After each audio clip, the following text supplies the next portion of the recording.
This is All Things Cancer, the podcast of the National Foundation for Cancer Research, hosted by NFCR President and CEO, Dr. Sue John Ba. Each episode explores the hindsight, insights, and foresight of cancer research and care, and how NFCR and its partners are accelerating the path to cures. Welcome to All Things Cancer. Today's episode is a powerful reminder of what cancer research can accomplish when scientific curiosity is matched with compassion, persistence, and the courage to act beyond the laboratory. My guest is Dr. Michele Carbone, a physician scientist whose work has fundamentally changed our understanding of mesothelioma, an inherited cancer risk. But this is not just a story about discovering a gene or publishing landmark papers. It is a story about listening to patients, earning the trust of families, and translating science into real-world impact that has saved lives across generations. We start this episode diving right into his amazing story. Well, many years ago, I visited some villages. I thought it was a touristic trip in Turkey, in Cappadocia, where there is an epidemic of cancer. Half of the villagers die of a particular type of cancer that is called mesothelioma, that is the tumor of the lining of the lungs and of the abdomen. It's rare tumors, but half of them died of it. When I went there, I didn't believe what they were telling me, that people were dying because they were exposed to some rock minerals. It didn't make any sense to me. So I decided to study what was the cause. And so I worked in these villages for several years. And then I published in 2001. Go in and out, in and out. Going in and out. I worked in these villages. Then I published in 2001 in Lancet that it was a genetic disease that was transmitted from one generation to the next in a Mendelian fashion. That means the kids had a 50-50 chance to get the disease. Then the question was, is there a gene that causes mesothelioma? At that time, nobody believed that there was such a gene. I tried to find the gene, and also thanks to a grant of $10 million from the National Cancer Institute, in 2011, 10 years later, I exposed to carcinogens, and then I built a cancer. Let's talk about that part. That's Sure. amazing. So you recognize the villagers die of this particular cancer due to the minerals, the special minerals in this region that they were constantly exposed. And after you confirm that's the cause of the deaths for 50% of the villages, you are able to take the finding and convince the Turkey government to move the villages and completely relocate all the villagers to different regions. That's amazing. Tell me more about that. So what I found in Cappadocia was that some families had a genetic predisposition because they had genetic mutation. And so they were much more susceptible than other families. And that's why in those families, almost all of them died of cancer, and in other families didn't. The reason that I didn't think was all related to the fiber was that when I went there, they told me, in this house, everybody died. In this house, no. In this house, everybody died. And they are nearby? And they are nearby. And so that was a 50%, but it was not a 50%, it was 100 versus 0. Right. So that made me think it cannot be just the fibers. But so it's not just environmental factors. But the environmental factor there was working on families who were genetically predisposed to get cancer, and so that's why you had this tremendous incidence of mesothelioma. So when we discovered the gene, when we were studying and discovered the gene, the question was, what do I do now? I go back in my lab, my beautiful lab, with all the comforts, and forget about these people, how we do something for them. And life is a question of luck and of coincidence and picking up on it. So one night we were eating trouts on the Red River, and I was there with my collaborators, and I was discussing with them that we needed to go to the Turkish Minister of Health and try to convince him to build new villages. And Dr. Barish, the professor in Turkey who worked with me, told me, forget it. Politicians talk, talk, talk. They don't do anything. I do not want to waste my time. And as we are talking, the waiter who is serving me the trout say, you know, he spoke English because he had worked in Germany. He said, you know, my cousin is the secretary of the Turkish Ministry of Health. If you want, I can call him and get you an appointment. I said, call him up. So we are that is a lucky coincidence. He calls, and he said he got an appointment 1 week later. I said, okay, I cancel my trip, and I stay. And Barish didn't want to come. I said, no, now you come. Now we have the appointment, we come. So I stayed there 1 week, and we go to the Turkish Ministry of Health. I was totally unprepared because I don't speak Turkish, so I thought Barish speak. I was with Barish, the professor of Turkish, speaks. As they call up us to talk to the Turkish Ministry of Health, Barish says, he'll never listen to me. Maybe you are American, he'll listen to you. Talk to him, I'll translate. So, like that, I went there, and I explained him the disaster of these villages, the problem that they were growing into this environment full of carcinogenic fibers, similar to asbestos are these fibers. And so that if you let these kids grow there, they are all going to die of cancer. We need to build new villages with brick and cement, move them away from it. Maybe we'll cure them. At least the cancer will come many years later, but they can't. They are an experiment if they're there. The guy didn't say a word. At the end of my talk, he said, yes, thank you. And I was pushed out. So I thought I wasted my time. A year later, I come back. They're all smiles. They take me to the villages. The governor of the town come and pick me up. Me drive to the village. I arrived there. They built 250 new homes. In 1 year, they built an entire new village for the village of Tuscoli. I said, wow. That was fast, and your research made an impact for those people. That is unbelievable. Unbelievable. So think? that new village is far away from the old village where they had lots of those eremite minerals? It's not far away. Depends on the concept of far away. So it is about 3 miles. 3 miles? Different. Just 3 miles? Just 3 miles. So since you asked that, after we published that, some people in Turkey say that we screwed up because we built the village too close. And so that all the money that we wasted, because of course if it was so close, people were going to be exposed to it. Now, why we built it close? Because these poor people were farmers. That is their land. If I build a village 10 kilometers from there, they were poor, they have no cars. They all move on their feet. They won't How go. can they go to work? So it had to be as close as possible and as far as possible. Anyway, this thing ended on the newspaper. There was this problem. In the meantime, in the United States, with a little grant of $50,000, I'd sent one of my postdocs and a collaborator mineralogist in a trip around all the United States with those machines that you aspirate air to see if I found this rock that is called erionite, also in the United States. Because when I studied, the books of medicine said that erionite was present only in Turkey. And so that's why it caused mesothelioma in Turkey. But when I came back in the United States, I took a book of mineralogy and I found that erionite was present also in the United States, in various states.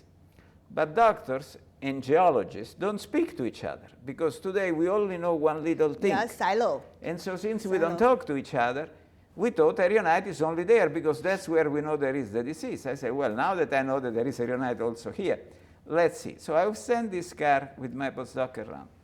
Go to all the mountain areas. Yes, and we found in North Dakota, in Dunn County, erionite. I pick up the phone and I called Aubrey Miller, who at the time was the chief of EPA in Region 8 in North Dakota. I didn't know him. And I said, look, I did this and this. We found erionite there. This is dangerous. You need to check it. He said, sure. I mean, it's rare that you find somebody who is so responsive like Aubrey. Aubrey, very responsive. Calls me back and says, we found erionite everywhere. So then I fly there and go through all these roads. To make a long story short, we find 300 plus miles of road covered with gravel, because in North Dakota they still use gravel to cover the road. They don't use asphalt. So it's the rocks with the all bed. Erionite. Yeah, Erionite. So then I go to with the EPA guy, Aubrey Miller, the chief of the EPA. We go and we have a meeting with the the lieutenant governor of North Dakota. And I tell him the story. And he says, well, there is an epidemic of mesothelioma here. How do you know if this is the same? I do not know if this is dangerous. So I talked to Aubrey and I said, this is how we solve this problem, because nobody knew what was the amount of erionite that was danger in the air. Mm-hmm. You come to Cappadocia with me. We measure the erionite levels in Cappadocia. Mm-hmm. That is dangerous. Then we compare to what there is here, and then we know good suggestion. If it's dangerous or not. Yeah. At the same time, I told him, you help me, because in Cappadocia there is all these discussions whether we build the village too close or too far. So you come and measure, and we determine if it's too close or not. Yeah. So we fly with him and with a team That's of others. That's a very good strategy. One stone kills two birds. Right. It shows also why working international collaboration help. Yes. We needed the Turks to understand what was the erionite concentration that was dangerous in America, and the Turks needed us to tell them if by moving the village we have fixed it, and I need the EPA to measure it because I didn't know how to do it. So I flew there with a team from the Environmental Protection Agency led by Aubrey Miller and another 4 people who work with him. And for 2 weeks we measure all the erionite concentration near the villages, in the new villages, in other places, etc. To make a long story short, by moving the village, we almost completely eliminated the erionite in the air. So just 3 miles away. Just 3 miles away, we had eliminated the problem. The roads there were built with asphalt, and the houses were built with brick and cement. Moving away from the area where the homes were built in the caves and the erionite, we fixed the problem. But the concentration of erionite in the air in all villages was about the same basically, than what we measured in the school bus of the village in Dunn County. The school bus? Yes. We have put those things to measure the air concentration in a school bus, and in the school bus was the same concentration. With that, we went back to the lieutenant governor and said, look, this kid that's breathing this air, this is what it costs there. It's not going to be that somebody blames you, because these were all new roads that had been built. Say, these kids will get cancer 20 years from now. You are not going to be lieutenant governor anymore, and you will be retired or dead. But it's going to be your fault. I told him exactly that, if those people get cancer. Yes, and he will be on the shame post. He didn't say anything. We left him. A year passed, and I sent my student. I couldn't go at that time because I was building the cancer center in Hawaii. I didn't have the possibility. Hawaii. I sent my student there with a car to check. I said, go and check if they fix it. They have fixed all the roads. They cover all the roads with a new gravel that you can see is brown, and it's covered with this gravel. And now there is an office in North Dakota that is the office of the gravel, if you want to call it. But basically, you cannot, before you put gravel on a road in North Dakota, now you need to bring the sample to this office. The sample is tested by the North Dakota, and as of this day, they need to certify that the gravel that they want to use is free of erionite, and then they can put it. So that fixed the problem in North Dakota, and also fixed the problem in Cappadocia. That's amazing story, Dr. Carbone. And you just take your scientific discoveries and really apply it and push for public policy change, and saved all those people in 2 locations. How many people in the villages? you were talking about? In the villages in Cappadocia, those are small villages. One was about 600 people, the other 300, and another 1,800. So altogether, very few people. And devastated that's several by this. thousand people. Yes. But you are talking about generations of people, not just those several thousand people, but generations. And that's a profound impact. And then now talk about Dakota. How big is the village there? I do not know how many people live in that area. But much bigger than the Turkey villages. So all those people are indebted to what you have done, not only scientific discovery, but push for the government to make changes and to do something for the people. You need to work with the people, and you need to work with the government if you want to make a difference. If you just work in your lab, it's more difficult that you can have an impact. For example, when I went to Cappadocia, I thought it's not erionite. It has to be something else that works with it. I didn't know what it was. Everything that I studied was useless. But I lived there with them. I talked to them. They knew much more than I know. Patients know a lot, especially when cancer runs in their family. Yes. Because it's their problem. Same cancer. So they study, they have their ideas. Now, I had my ideas. My idea was it's a viral disease. I was wrong. I couldn't find any virus in there. Oh, initially, I thought it was asbestos and a viral infection.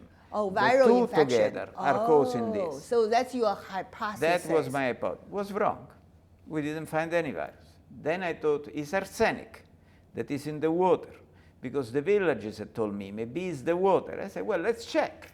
But you need to work with the people who have the disease. Mm-hmm. Also, if you work with them and you listen to them, they trust you. Yes. So we'll check the water. The water was fine. There was nothing wrong in the water.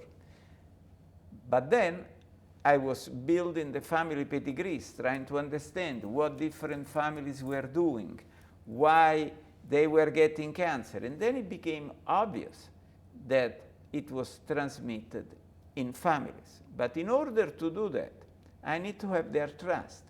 I need to talk to them. For example, the first time I went there, I had this guy who was telling me, don't talk to the people in that village, because they will infect you and you are going to get cancer. Such a misconception.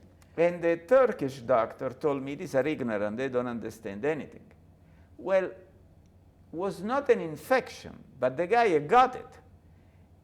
Because when they married with people with these villages, then their kids had the mesothelioma. So they thought it was an infection because that's what you would think. Even I thought it was an infection. It was not an infection. It was a gene that was passed from one family to the other. So that's the PEP1 gene they had. But that's why you need to listen to the patients, to listen their story, because they thought about it much more than you did. And so they may have some clue that helps you understand what it is. And then you need to be able to talk to the government. Because if you cannot talk to the government, how can you make changes? Exactly. Wow, this is an amazing story. But how did you decide to go to that village? Oh, there must be a special background there. I decided to go to the village because they invited me to give a keynote lecture at the lung cancer meeting in Turkey. I was a young assistant professor. They must have thought I was older. But they invited me to give with a your talk. hair, long hair, maybe. Yes, they were very surprised when I arrived with long hair. And so they invited me to go there, and I read in the books of medicine that there were these villages where there was this terrible epidemic of cancer. Oh, you found that story when you were there? I knew about it. Oh, you knew about it. So the guy who invited me was the guy who had discovered the epidemic. So I told him, okay, I'll come to Turkey to talk at your meeting, but will you take me to visit the villages? So I thought that was a one-day tour of the village, like when you go somewhere and you go to visit something. Yeah. When I went there, I saw the disaster that happened there. Oh. All these people I had this mother who came, and the father had just died of mesothelioma. Then comes the father. She had this beautiful girl. The mother had just died of mesothelioma. People came to me. They wanted to know why they had cancer, because I was the American expert. And I felt totally inadequate, because I didn't know. I was asking them, why you think you get cancer? So when I went back, I went to my chair.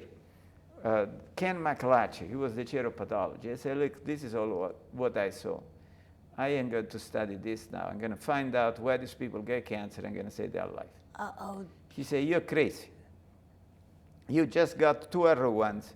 You are going to ruin your career, and you're going to die of cancer. I prohibit you to do that. You're going to... So he thinks you might get the cancer if you go there and he study. Said, you're going to breathe that stuff, and then you're going to die of cancer. I said, Dr. McClatchy, I mean, he was a good man. He really thought he wanted to help me. I said, look, I still have vacation, right? So I'm going to go on vacation time. So initially, I went during my vacation. And wow. He told me, if I were you, I'd go to the Caribbean. But if you want to go and waste your life there, go. So I went there in vacation. After a couple of years, I got a grant from the American Cancer Society. Oh, that's how you convince them. I convinced the American Cancer Society. They have a Young Investigator Award. And so I qualified for that, and they gave me that grant. How old were you at that time? At that time, when I was 38-year-old. So they gave me this award for assistant professor who just started. I get this award, and with that now became my job, because now my portion of my salary was paid for it. And so I start around the 98, 99, around that period. At that time. So I start going there, then it was not anymore vacation, but was part of my job, because I had a grant from the American Cancer Society. And you got more freedom now. Now I had more freedom, and then I was able to get a PO1 from the NCI, a $10 million PO1. Wow. I did not know NCI funds international program. Well, rarely they do. And when I decided to do it together, I put together a team of people, because a PO1 is a teamwork, and I was the PI of this grant. And as I was writing it, the scientific director at that time of Loyola came and sat like you in front of me for 30 minutes, telling me that I was wasting his time and the entire administration of Loyola to put together this huge grant that was never going to be funded. He said, who do you think cares about 3 villages in the middle of Cappadocia? Nobody cares of it, and I have the entire administration paralyzed for your grant. Well, I got the grant, the $10 million Everybody grant, is happy. in spite. But I tell you that there is always someone that has to come to you and explain, at least to me, and explain me why I can't do what I want to do. I mean, it's been a constant of my life. There are always naysayers, especially for things that have high potential. Definitely. So we got the grant, but I didn't know how to find the gene. So all the things that I've done, I learned doing them. It's not that I knew it before. So that also has been a way in which I did science. It's not so, there's a lot of factors come together. It's almost like a perfect storm come together for you to make such a big impact for all those villagers and for the scientific field. These incredible genes you identified. But it's almost a failure because after 4 years and 6 months, the grant is 5 years, we were 4 years and 6 months, and I have published 0. I didn't have a paper out, nothing. And we were underpowered because there were not enough villagers, and I didn't understand that when I started it, but we were totally underpowered. And this is pre-NGS, so we are not using whole genome sequencing. We are all doing manual sequencing that is called Sanger sequencing. Yes, I remember those days. In the books, they tell you how long a chromosome is. I read this long, but the only way you understand how long it is if you sequence it all. For some reason, I thought that was on chromosome 6. We were wrong. It was not on chromosome 6. We sequenced the entire chromosome 6. I had my entire lab sequences after sequences. It took forever. It was incredible, nothing. So 4 years, 6 months, we have nothing. So you have 6 more months to go, and you better show something now. And I had nothing. And everybody thought this was going to be a total disaster, and nobody ever is going to get a grant to study this stuff anymore after the NIH wasted $10 million. And then there is this poor lady, who I knew very well, now after, who gets eye melanoma and mesothelioma. That was the second one. Well, eye melanoma is very rare. There are about 1,500, 2,000 cases per year. Mesothelioma is very rare, 3,000 cases per year. I was just walking after lunch. I see a biostatistician who works at the cancer center, Ian Pagano. I say, Ian, what's the chance that 2 people get eye melanoma and mesothelioma in this family? He said, I'll check the numbers, I'll let you know. He calls me back and say, was 1 in 100 billions. I say, 1 in 100 billion? In 100 billion is not happening to me. So the reason is the same. The same gene is causing mesothelioma and eye melanoma. But I didn't know anything about eye melanoma. So I had a book that is called Principle and Practice in Oncology, that is the textbook of cancer. So I take it and I read it. And it says that the most common deletions, genetic alterations in melanoma is 3p, which means the short arm of chromosome 3. Well, that was on a long list of things that we come out as areas where probably the gene was, but was just too much for us to do in 6 months. So I went to the lab and I say, look, forget what you're doing. Let's do 3p. Either it's on 3p or it's not. Right. And that's it. 2 weeks later, we found the gene. 2 weeks later, everybody who had got mesothelioma or eye melanoma had a deletion of this gene, BAP1. So wow. You see how what it a happens? Story. By luck. It's not luck. No, it's a terrible thing because the lady got 2 cancers. Luck, but also prepared. You were prepared to recognize it.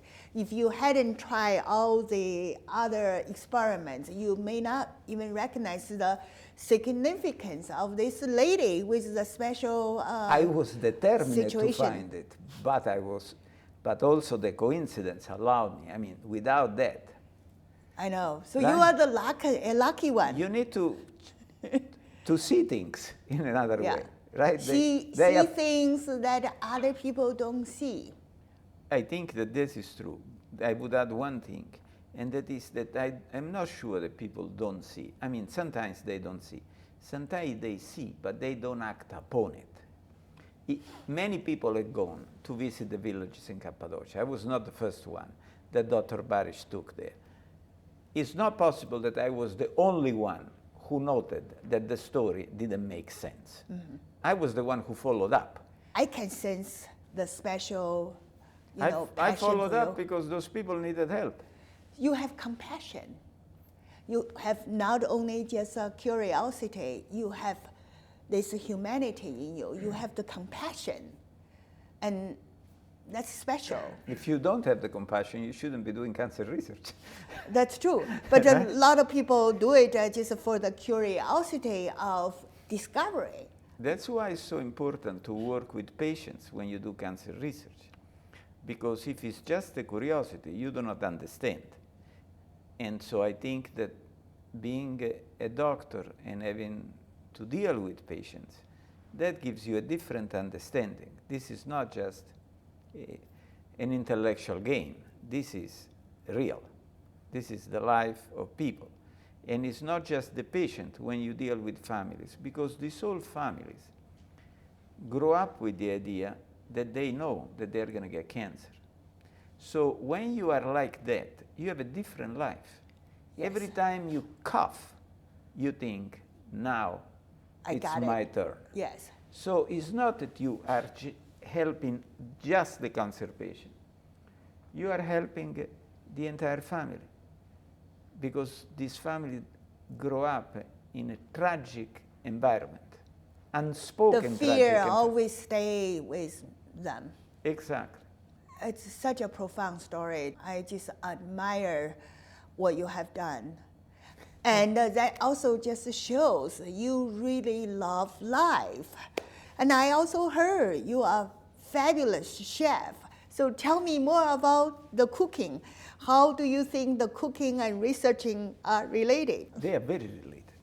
Because when you do research, it takes many years to get a result, right? It took me 10 years from when I started to when I found the gene, for example.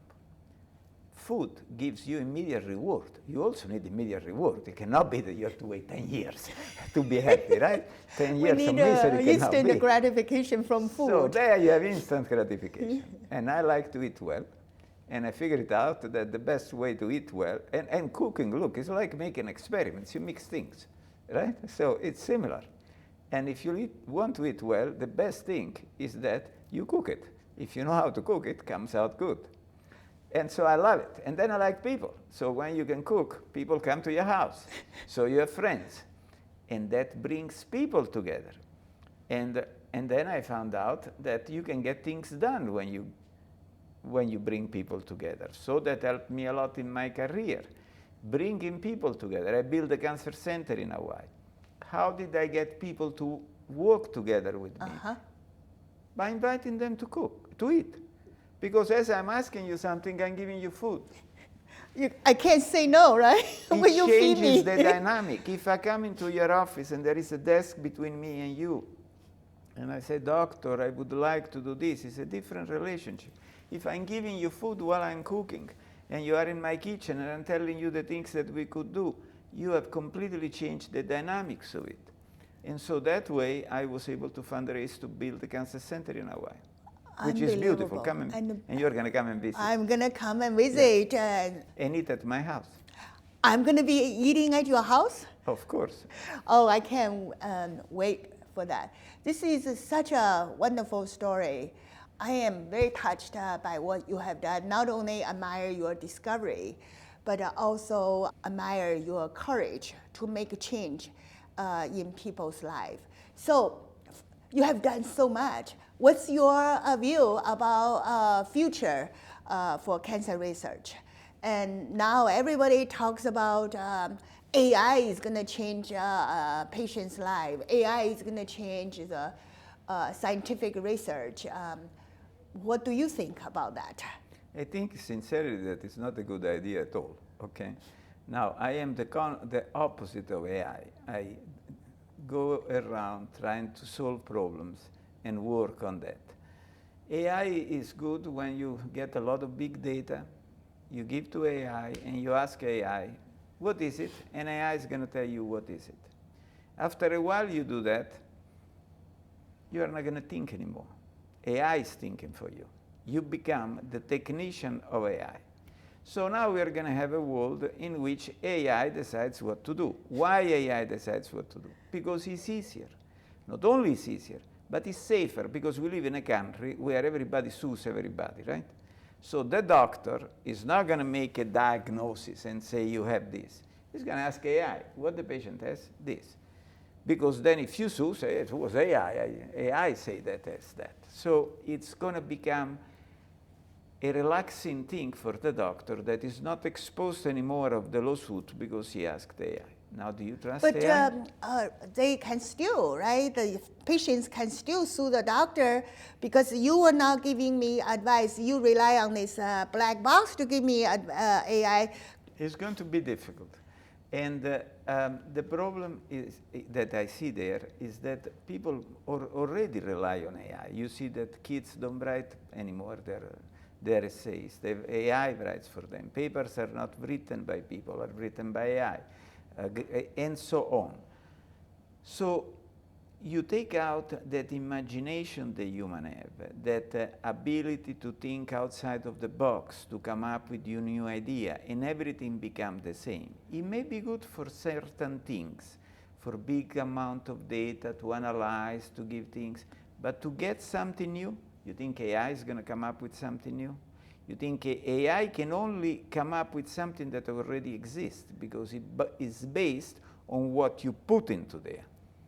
It's going to become a flat world in which, rather than putting a premium into the ingenuity, rather than trying to get people who can think, who come up with new ideas, we are going to have people who push buttons on a computer and who cannot think. I don't think it's a good thing. We need to elevate the voice like yours to alert people about this dangerous trend.